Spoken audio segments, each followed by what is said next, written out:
მსოფლიოს სარკინიგზო ინფრასტრუქტურა დღეს ერთ-ერთ ყველაზე მასშტაბურ და სტრატეგიულ ქსელს წარმოადგენს, რომელიც როგორც გლობალური ვაჭრობის დინამიკას, ისე ადამიანების გადაადგილების შესაძლებლობებს პირდაპირ განსაზღვრავს. არსებული მონაცემებით მსოფლიო მასშტაბით სარკინიგზო ხაზების საერთო სიგრძე 1,100,000-დან 1,200,000 კილომეტრს შორის მერყეობს. ეს ნიშნავს, რომ პლანეტის თითქმის ყველა ეკონომიკურად აქტიური რეგიონი ერთმანეთთან სწორედ რკინიგზითაა დაკავშირებული, თუმცა ქსელის სიმჭიდროვე და ხარისხი ქვეყნებს შორის მნიშვნელოვნად განსხვავდება.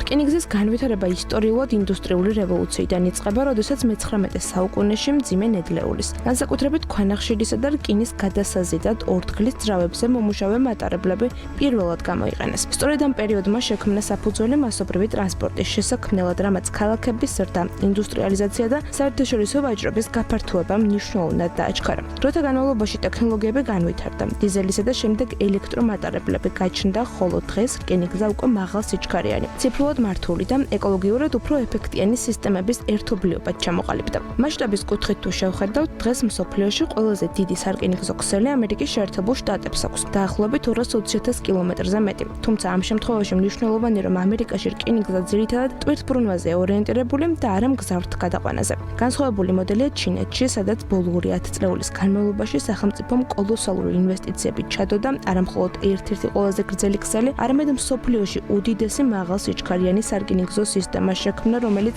უკვე 10,000 კილომეტრს მოიცავს. ამ სისტემამ ქვეყნის შიგნით გადაადგილების დრო რადიკალურად შეამცირა და ეკონომიკური ინტეგრაცია გააძლიერა. ევროპაში სურათი კიდევ უფრო კომპლექსურია. აქ რკინიგზა ერთდროულად როგორც მგზავრებს, ისე ტვირთბრუნვას ემსახურება. ქვეყნები, როგორიცაა საფრანგეთი, გერმანია და ესპანეთი, მაღალ სიჩქარიან ხაზებზე არიან ფოკუსირებული, რომლებიც ქალაქებს შორის ავიაციის კონკურენტადაც კი იქცა. მაგალითად, პარიზი, ლიონი ან მადრიდი, ბარსელონა ისეთი მიმართულებებია, სადაც მატარებლით მგზავრობა უკვე სწრაფით და კომფორტულიცაა, ვიდრე თვითმფრინავით.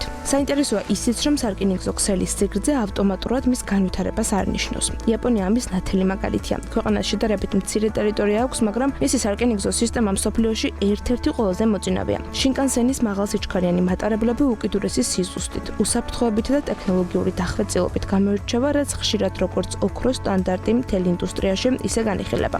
რაც შეეხება ფინანსურ მხარეს, რკინიგზის განვითარება და შენარჩუნება უზარმაზარ რესურსებს მოითხოვს.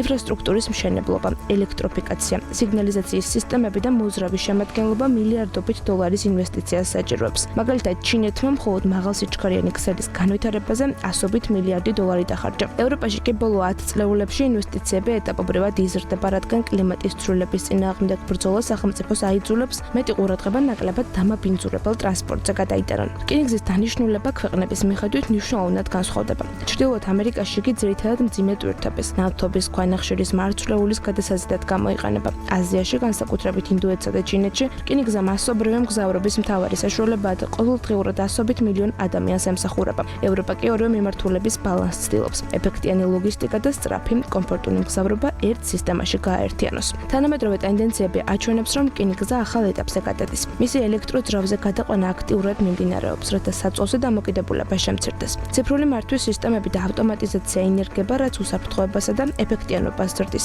საერთაშორისო სატრანზიტო კორიდორები ვითარდება, რომლებიც აზიასა და ევროპას აკავშირებს და გლობალურ ვაჭრობაში საზღვაო გადაზიდვების პარალელურად ახალ ალტერნატივას ქმნის. საბოლოო ჯამში, მიუხედავად სხვა სატრანსპორტო სფეროებში ტექნოლოგიური პროგრესისა, რკინიგზა გლობალური ეკონომიკის ერთ-ერთ მთავარ საყრდენად რჩება. ის შედარებით იაფ, სტაბილურ და ეკოლოგიურად უფრო სუფთა გადაადგილებას, როგორც ადამიანებისთვის, ისე ტვირთებისთვის უზრუნველყოფს. სწორედ ამიტომ მომდევნო 10 წლეულებში მსოფლიოს წამყვანი ეკონომიკები ამ სფეროში ინვესტიციებს კიდევ უფრო გააძლიერებენ, რაც რკინიგზას არა მხოლოდ წარსულის, არამედ მომავლის ტრანსპორტადაც აქცევს.